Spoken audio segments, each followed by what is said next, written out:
All righty, here we go. Part 5 for 2025 for the Leo energy in your chart. Leo, Leo, Leo.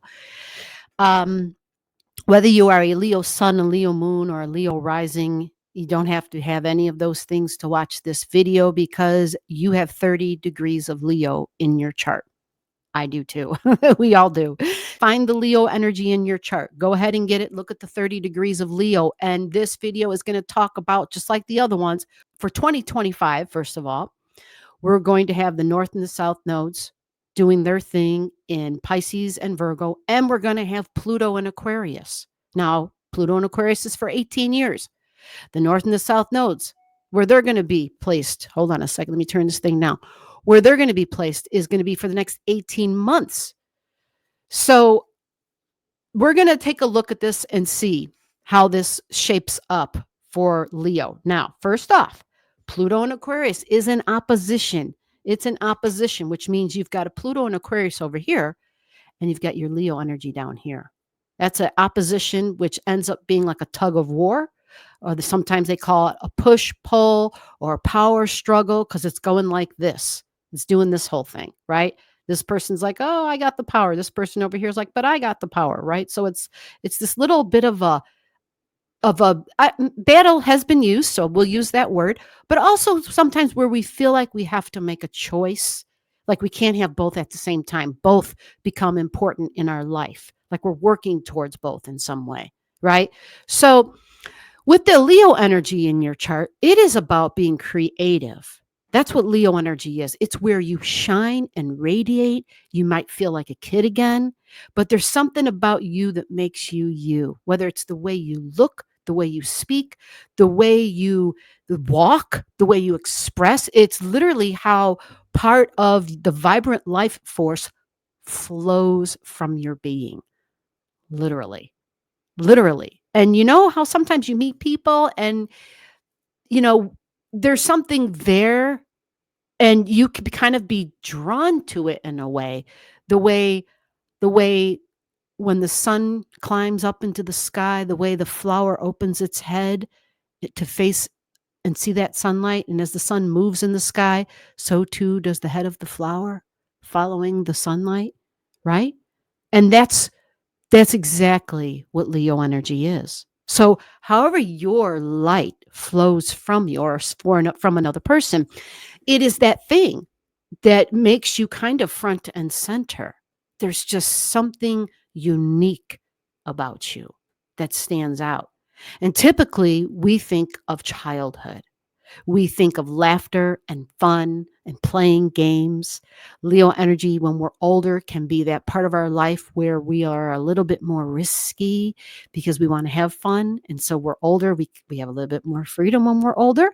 We've got some courage. Think of the lion, Leo the lion, and the courage thing and courageous.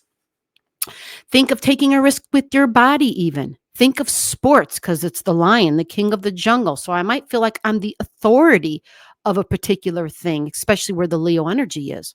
All right. Now, this is the fun and romance department too for adults, right? I want to have a good time. So I might be out riding a motorbike, or I might be in I might be playing football, or there might be some contact sport. You know, it's very physical energy. Okay. So physical, meaning we can also have fun, two bodies together, right? Wrestling, or it could be, two folks having a good time together, right? Two adults having a good time, doing their thing. Remember, this is energy. This is baby making energy. It's Leo, all right? This is all about children energy, right? So you want to keep that in mind for the Leo area of your chart, because Pluto is now at the opposite end and it is here to change and transform things. And the things that's changing and transforming are people, but groups of people. It's Aquarius energy. It's intellectual intellect, but kind of like the group intellect. And conversations. Because this is this push-pull thing, this would be like friends. They don't have to be your like, hey, we're super duper great buddies together, but we're friends. It might be, oh, I belong to such and such club, or I'm online, a chat, like every Saturday we're live. And so we have some people who typically show up like every Saturday. And then there's those who pop in sporadically and then, whatever, right? But we're there because it's an astrology platform. So that's our common theme. Astrology, by the way, that's also Aquarius. Pluto's going to transform and change that. And space and medicine, space exploration. So we think NASA, but we think global groups too. We think the world and world systems and like supply chain stuff. Like that's Aquarius energy. Technology, inventions, that's Aquarius stuff. Usually very cutting edge. Usually cutting edge and different, very different and unique. And the thing with Aquarius is it also thinks it's the boss. So this can be tricky because if you think you're the boss and over here, this energy thinks it's the boss, how many cooks can you have in the kitchen? Right? That could be difficult. So it just depends on where your Leo is in your chart, like what house number it's in and where your Aquarius energy is in your chart. But remember, it's kind of this battle. So if you're smart and you know how to navigate, right? If you know how to navigate and yeah, there might be some concessions that people have to make, some cooperations, learning how to negotiate, right? Because Pluto being in Aquarius gives rise to individuals, right? It's very much about I stand out from the crowd. I am this individual. I am different from you, even though I'm within this friends, this bracket of groups of friends, this bucket, whatever. But I stand out from these people. And it's about empowering the individual. It's giving power to the individual.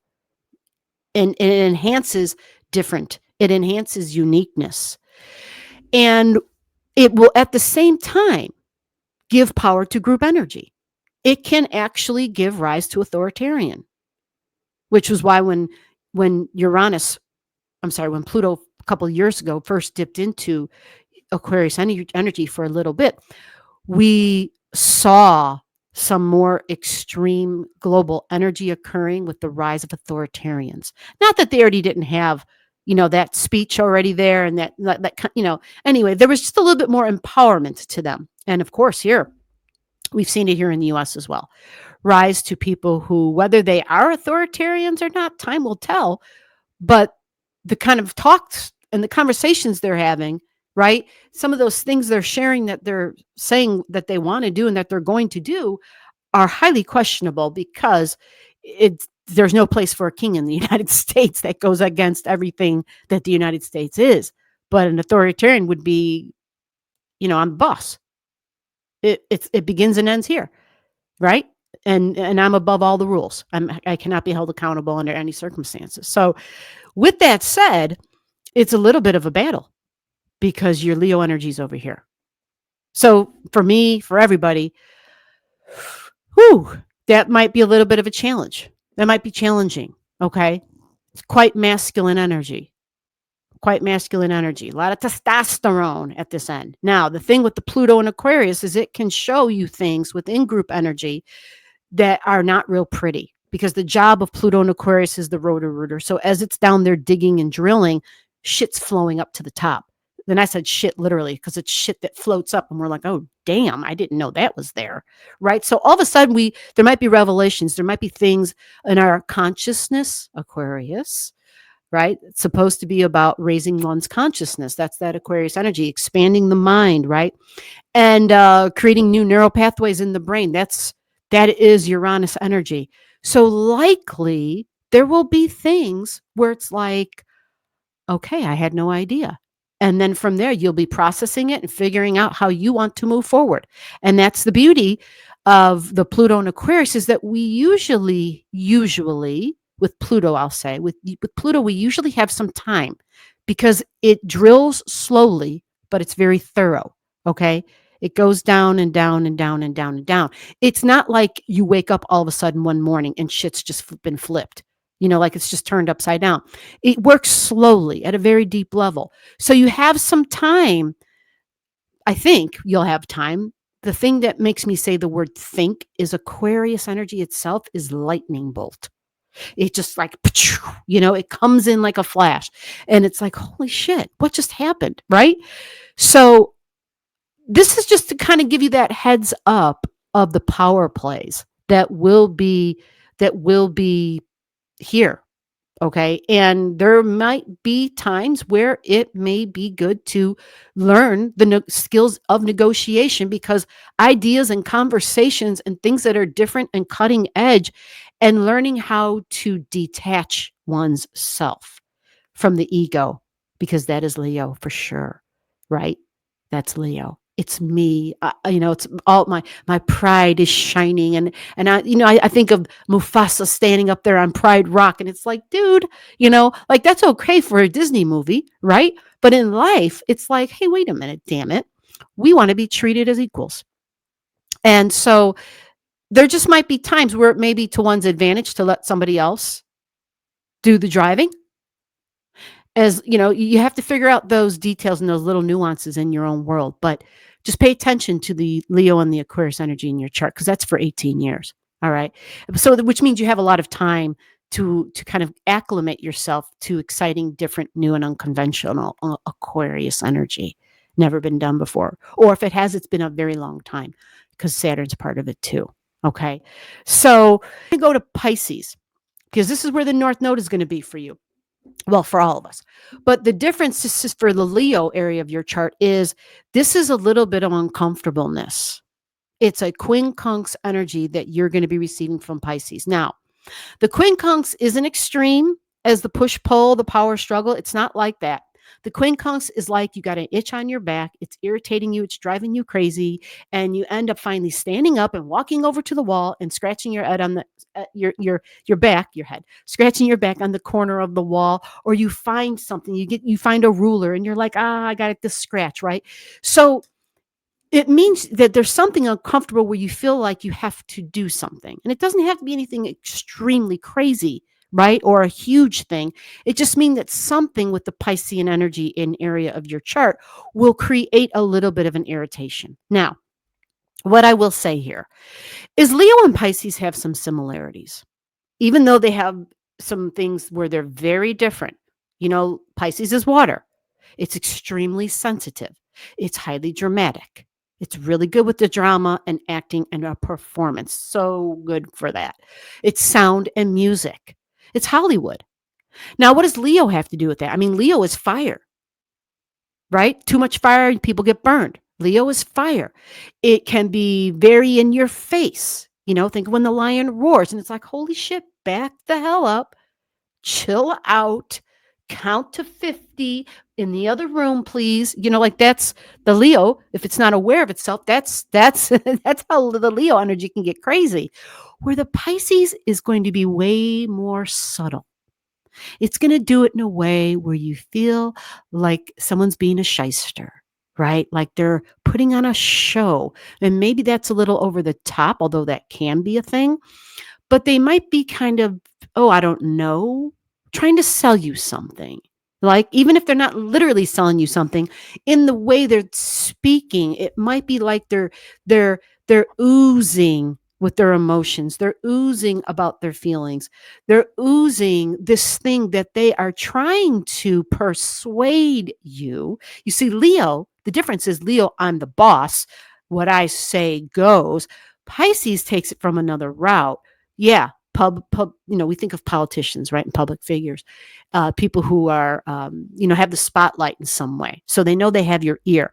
And so they're going to use words and acting and sound and the screen possibly even to persuade, you see? And so there might be something about that where you're like, okay, that's bullshit enough. I don't want to hear any more bullshit. Or, this just might, like, a great example. One of my housemates has a lot of Pisces energy. Lots of Pisces energy. And the way they express sometimes, you can hear the extra drama, and I know you can hear it in my voice too. I'm not a Pisces, but I have a lot of things that show up in a different way, which have a Pisces influence. We'll put it like that. And so with that, you can hear the emphasis that I put on certain things. So it sounds like, what the hell? Like, are you selling something? No, I'm not. I'm not. That's literally you seeing and hearing and feeling my Pisces energy. Okay. And so we all have Pisces. Again, I'm not Pisces, but I do have a Pisces moon. I forgot about that one. I should have said that. That would have been the best way. But I have some other very strong Piscean influences too. So there's a sensitivity. There is a concern for overall well-being of everybody with Pisces energy. So it kind of has that empathic, just oversensitized. It's almost like it really needs to learn to build up energetic boundaries for sure. Energetic boundaries, possibly some emotional boundaries. We don't want to build walls, but at the same time, we have to take care and preserve ourselves. So with the Leo, because Leo's so fierce, it might see that as weak and it might irritate the shit out of it. You follow? Because it's the warm, soft, maybe warm's the wrong word, but soft, gentle Pisces energy. Leo energy is so totally not like that. So there might be that irritation with that. Okay. So remember, politicians, public figures, music, sound, celebrities, this is all within that Pisces realm. So they're, again, areas that might cause you some agitation. The next would be the Virgo, the South Node energy. And remember, the Pisces and the Virgo is 18 months, next 18 months. Now, this is kind of like a non thing for you because it's what we call a semi sextile. The Leo and the Virgo are just 30 degrees from each other. And Virgo can be very grounded, and Leo can get a little annoyed with Virgo energy, but because it's just 30 degrees away, it's usually not even talked about. Like as if it's a non it's a no starter. It's not even important because you probably won't notice it. You'll notice it if you have a lot of objects in Virgo, okay?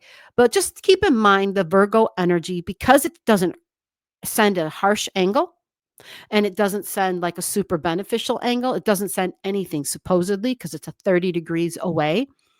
To me, it simplifies things for you in regards to Pisces, which is the quincunx and irritation, and the Pluto, which is the opposition, the Aquarius energy. So to me, having the simplicity of not having a third thing to influence you, because that's what the planets are, whether they provide ease or angst, right? Whichever one it is, it's an influence either way. This is suggesting that because it's just 30 degrees away, it doesn't really add an influence to you. All right. But just keep in mind for your life in general, Virgo is extremely important. It is health. It is day to day routines. It is the job, the tasks, the projects. It's the little mundane things in life, right? Like the people who I take care of my mind before I get up in the morning. I might meditate. I might listen to certain music. I might use certain stones. I might go walking first thing, right? I might have a particular routine with breakfast. Maybe I eat something light before I go out. Maybe I don't eat anything before I go for my walk. Because Virgo is very holistic. It's not going for a run. And if it is, it's a very slow jog, right? It's going to do yoga. It's very holistic, massages, right? It's not about, I'm not getting in the ring and kickboxing. So Leo is very athletic, right? So that Leo energy of your chart, think beyond just athletic and being physical, because not all of us are at the very physical age, right? I'm thinking of my mom. She'll go for a walk. But Leo energy is also very creative, very creative. So what I love about that is so is Pisces. They're both very creative energy. They just do it in different ways. They are both about the spotlight and being on the stage. That's what they have in common. They both are about, I can be the person in charge, but they both go about it in different ways. Leo is extremely performative, like I said, very physical. So you might see Leo like literally demonstrating things, right? Pisces can be too, but Leo is definitely going to be more about, doing something that might be a little bit more challenging, where Pisces, sound and music and maybe theater and maybe painting or poetry, writing manuscripts and stories and make believe. Where Leo kind of wants to be in the ring type of thing, kind of wants to be in the thick of it, right? Leo, super colorful, all about the hair, because we think of the mane. Yeah, just really flashy. You can usually spot Leo energy far away. Pisces can be flashy in terms of it looks like a movie star. There's something about that way that person carries themselves and dresses. They look like a movie star. Leo, on the other hand, dresses so that it stands out, right? That Leo part of your chart, it wants to stand out. It wants to be acknowledged and recognized. Okay. So to me, this next 18 months and next 18 years, um, I think that with the learning to negotiate and learning to not sweat the small stuff because of the tug of war that I mentioned in the beginning with the Aquarius energy and with your Leo spot in your chart, learning, okay, this is a battle worth fighting for, and then knowing what battles are the ones that one's not worth it. So you kind of just, sure, go ahead, that kind of thing. Be wise, because that's how you get through these kind of times. You're very, very wise. You reserve your energy for the battles that really matter, and you don't forget to use your creative ingenuity. Creative ingenuity. When we battle against Pluto and Aquarius, it can be difficult because Pluto, you kind of have to surrender to Pluto. So the thing with that is there will be times where you're more than willing to say, sure, go ahead, you run with it. Here's the reins. You got this, um, the friends and the group energy going through a change. And so that means that the groups that you belong to, you, you know, you might see yourself deciding that you have to back away. You may see other people backing away from you or just being completely gone, like dropping off, dropping out, because that internet thing with Aquarius, that Pluto and Aquarius, it is going to change and transform not just the internet, but we think of inventions in general. We think of things that the AI stuff, and right now we're like, God, it sucks, right? But what happens when the shit starts working really well? Supposedly it'll help workers. It'll end up being like an extra hand, an extra tool for workers, as opposed to taking an actual place of a worker. But overall, I think that it's new and different and exciting. And we all know as humans, we think that's scary. You, Leo, and for the Leo part of your chart is where your courage is at. It is where you can go to your happy place. It is where you can go and relax, but at the same time, feel connected to your inner child and laugh and joy. Remember that about your Leo energy, because when it comes to the push pull against the Pluto and Aquarius, preserving the child in you and having your independence, you don't want your light to go out. So you got to do what you got to do to make sure that your light, even though stuff's changing over here and it can be challenging, your job is to preserve your light, because that's that Leo energy. All right. I will see you in the next one, which will be number 6. And that's when we will talk about the Virgo area of your chart.